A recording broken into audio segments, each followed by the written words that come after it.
अस्सलाम वालेकुम। मैं हूँ डॉक्टर अबू बकर भुट्टा। बहुत सारे लोगों को जब पखाने के इर्द गिर्द जगह पे कोई भी मसला होता है, सर्जरी का कोई प्रॉब्लम होता है, गायनोकोलॉजिकल प्रॉब्लम होता है, तो डॉक्टर उन्हें एडवाइस करते हैं कि आपने गर्म पानी के अंदर बैठना है। आज हम देखते हैं कि ये क्या होता है, इसको क्या कहते हैं और ये करता क्या है। इस प्रोसीजर का या इस प्रोसेस का नाम सिट्स बाथ है।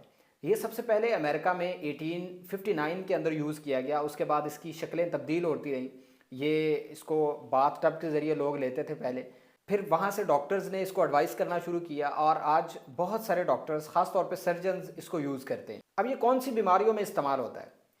3 से 4 मशहूर बीमारियां, जिनमें ख़ास तौर पे हेमोराइड्स, जिसे बवासीर कहते हैं, उसमें होता यह है कि हमारी जो वेन्स होती हैं वो फूल जाती हैं या कमज़ोर हो जाती हैं, उनसे खून आना शुरू हो जाता है। और बाज़ लोगों को खुश्क बवासीर होती है, बाज़ लोगों को बादी बवासीर होती है जिसमें खून आता है, बाज़ लोगों को प्रोलैप्स होती है, यानी ये मौके बाहर आ जाते हैं। तो ये काफ़ी सारी शक्लें हैं बवासीर की, हेमोराइड्स की। इसमें इलाज के साथ साथ डॉक्टर ये नसीहत करते हैं या बताते हैं कि आपने सिट्स बाथ लेना है, यानी गर्म पानी के अंदर बैठना है। अब ये करता क्या है? जब हम गर्म पानी के अंदर अपने इस पखाने वाली जगह को भिगोते हैं या डुबोते हैं, तो उसका सबसे बड़ा फ़ायदा ये होता है कि यहाँ खून की गर्दिश बढ़ जाती है। ये सिट्स बाथ करता क्या है, यानी ये गर्म पानी के अंदर बैठना हमें कैसे फ़ायदा देता है? जब हमारी पखाने वाली जगह की बीमारी होती है तो हमारे जो मसल होते हैं वो स्पैज़ में चले जाते हैं, यानी उनमें एक हद से ज़्यादा अकड़ाव या दबाव आ जाता है। उसके बाद फिर वो बीमारियां मज़ीद बढ़ना शुरू हो जाती हैं। तो जब हम गर्म पानी के अंदर बैठते हैं तो पखाने वाली जगह के जो पट्टे होते हैं, मसल्स होते हैं, वो रिलैक्स होते हैं। जैसे ही वो रिलैक्स होते हैं, उनमें तनाव कम होता है, तो वहाँ पर खून की गर्दिश बढ़ जाती है। जब वहाँ खून की गर्दिश बढ़ती है तो उस हिस्से की सोजिश, इन्फ्लेमेशन कम होती है। वहाँ हमें जो डिस्कम्फर्ट फील हो रही होती है वो कम होती है और वहाँ पर दर्द का एहसास कम होता है। और जिस प्राइमरी डिजीज़ के लिए ये सिट्स बाथ लिया जा रहा होता है उसमें भी वाज़ेह कमी देखने में आती है। तो यही वजह होती है कि बहुत से डॉक्टर हमें ये बता रहे होते हैं कि आपने सर्जरी से पहले जिन बीमारियों में ऑपरेशंस की ज़रूरत नहीं होती या उनको दवाओं से ठीक करना होता है, उसमें भी सिट्स बाथ का कहा जाता है। और बाद सर्जरीज के बाद भी डॉक्टर ये नसीहत करते हैं कि ये गर्म पानी के अंदर बैठना है। बवासीर के बाद जो दूसरी किस्म आती है वो गायनाकोलॉजिकल प्रॉब्लम्स हैं। बहुत सारी औरतों को पेरिनियल एरिया के मसाइल्स होते हैं, ख़ास तौर पे जो डिलीवरी वाला उम्र का हिस्सा होता है उसमें ये सारा हिस्सा इन्फ्लेम्ड हो जाता है, सोजिश का शिकार हो जाता है। तो उन औरतों को भी ये बताया जाता है कि वो गर्म पानी के अंदर बैठ के इस सिट्स बाथ को लें। उसके नतीजे में उनका दर्द कम होता है, इन्फ्लेमेशन कम हो जाती है। ये बच्चा पैदा होने से पहले भी बताया जाता है। और बहुत सारी औरतों को, चाहे उनका नॉर्मल बेबी डिलीवर हो चाहे सिजेरियन सेक्शन हो, दोनों सूरतों में पेरिनियल एरिया की सर्कुलेशन को बेहतर करने के लिए, मसल्स की पेन को कम करने के लिए, उनके अकड़ाव को कम करने के लिए सिट्स बाथ एडवाइस किया जाता है। तीसरी कंडीशन जिसमें बहुत से लोगों को कब्ज़ रहती है, कॉन्स्टिपेशन रहती है, तो इसके नतीजे में जो हमारा स्फिंक्टर होता है, जिसको हम वेल्व कहते हैं पखाने वाली जगह पे, वो बहुत ज़्यादा अकड़ाव में आ जाता है। कब्ज़ के नतीजे में जब बहुत ज़्यादा सख्त पखाना वहाँ से गुजरता है तो बाज़-औक़ात वहाँ पर ज़ख्म कर देता है।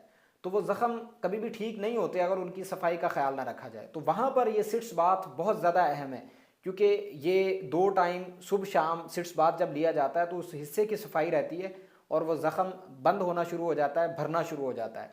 दूसरे नंबर पे वही बात कि वहाँ पर सर्कुलेशन बेहतर होती है, दर्द बेहतर होती है, मसल का स्पैज़म बेहतर होता है, तो मरीज़ की अलामतें भी ठीक होती हैं, उसको कब्ज़ वाला मसला भी ठीक होता है और उसका ज़ख़म भी ठीक होना शुरू हो जाता है। इसके अलावा बहुत सारी और भी बीमारियाँ जिनमें सिट्स बाथ डॉक्टर्स बताते हैं मरीज़ों को, उसमें बार्थोलिन सिस्ट होती है एक फीमेल्स के अंदर, कोई पेरिनियल एरिया की एब्सेस यानी कोई रेशा बन गया, उसमें ये बहुत अहम है। इसके अलावा जो फिस्टुलास बनते हैं, यानी बहुत सारे लोगों को ट्रैक्स बन जाते हैं पखाने के इर्द गिर्द, वहाँ से गंदगी, पखाना, म्यूकस, ये चीज़ें खारिज होती रहती हैं, उन लोगों को भी बताया जाता है। इस तरह की और भी बहुत सारी अलामतें हैं।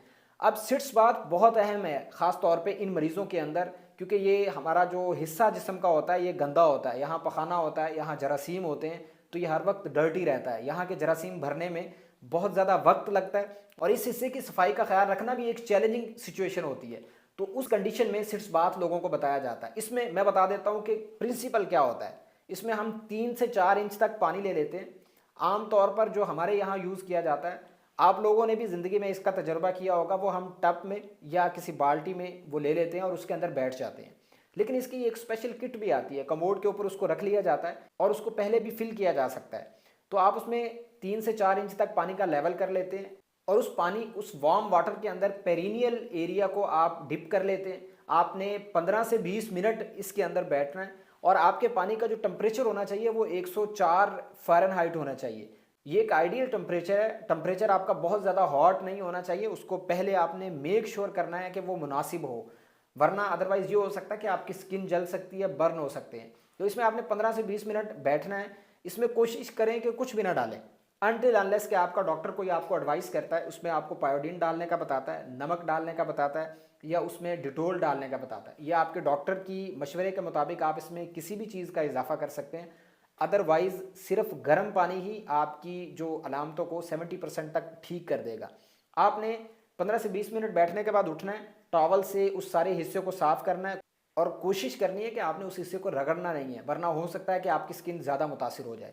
دن میں 2 دفعہ لیا جا سکتا ہے. اگر آپ گھر میں یہ لیتے ہیں اور 2 سے 3 دفعہ بھی آپ کی علامتیں ٹھیک نہیں ہوتی, تو آپ نے کوشش کرنی ہے کہ آپ نے اپنی پخانے والی جگہ کا یعنی پیرینیل ایریا کا معائنہ کسی کنسلٹنٹ سرجن سے کرانا ہے, کیونکہ یہ سرجری کی ڈومین ہے. اس کا معائنہ پراپر سرجن کرتے ہیں. تو یہ جو میں نے کافی ساری بیماریاں بتائی ہیں, یہ صرف بواسیر نہیں ہے. ہمارے یہاں پر غلط العوام ایک آئیڈیا اور کانسیپٹ یہ ہے کہ پخانے والی جگہ کی ہر بیماری بواسیر ہوتی ہے. اس میں بے شمار ایک لمبی لسٹ ہے بیماریوں کی, وہ ان کا علاج بھی مختلف ہے. بعض مرضوں کے اندر آپریشن کرنا پڑتا ہے, اور بہت ساری مرضیں ایسی ہوتی ہیں جو دواؤں سے ٹھیک ہو جاتی ہیں, احتیاط سے ٹھیک ہو جاتی ہیں. یہ جو ہم نے ایک علاج ڈسکس کیا ہے سٹس بات, اس سے بھی ٹھیک ہو جاتی ہیں, لیکن اس کے لیے ضروری ہے کہ آپ پہلے اس کا معائنہ کرائیں. تو جیسے ہی آپ کو پخانے والی جگہ پہ کوئی علامتیں آنا شروع ہوتی ہیں, اس میں گھبرانے کی, پریشان ہونے کی کوئی بات نہیں ہے. مردوں میں خاص طور پہ پیرینیل ایریا کی بیماریاں بہت عام ہیں. لوگ ڈرتے معائنہ نہیں کراتے, حکماء سے, حکیموں سے بغیر بتائے, بغیر معائنہ کرائے, صرف حقیقت کرنے پہ دوائیں لیتے رہتے ہیں. مسئلہ بگڑ جاتا ہے. جو فسچولاز ہوتے ہیں وہ کرونک ہو جاتے ہیں, اور ان کو پھر بہت ساری سرجریوں سے, مطلب 2-3 سرجریاں کرنی پڑتی ہیں ان کو ٹھیک کرنے کے لیے. ہیمورائڈز ہوتے ہیں, خون بہت زیادہ کم ہو چکا ہوتا ہے, تب جا کے وہ ڈاکٹرز کے پاس آتے ہیں تو ان کی سرجریز کرنی پڑتی ہیں. اگر آپ کو علامتیں آنا شروع ہو گئی ہیں, آپ نے سٹس بات گھر میں لے لیا ہے 2 سے 3 دفعہ, وہ ٹھیک نہیں ہو رہی, علامتیں بڑھ رہی ہیں, تو آپ اپنے کسی بھی قریبی, کسی کمپیٹنٹ کنسلٹنٹ سرجن کو ضرور دکھائیں. اس حصے کا معائنہ کرائیں, اپنی مرض کی تشخیص کرائیں, اس کے بعد پھر اس کا علاج چلتا رہے گا. امید ہے کہ یہ ویڈیو آپ کو پسند آئی ہوگی. اگر یہ ویڈیو نے آپ کی زندگی میں کوئی ویلیو ایڈ کی ہے, اس ویڈیو کو شیئر کر دیجئے دوستوں کے ساتھ, رشتہ داروں کے ساتھ. اپنوں کا, اپنی صحت کا بہت سا خیال رکھیے. مجھے دعاؤں میں یاد رکھیے. اللہ حافظ.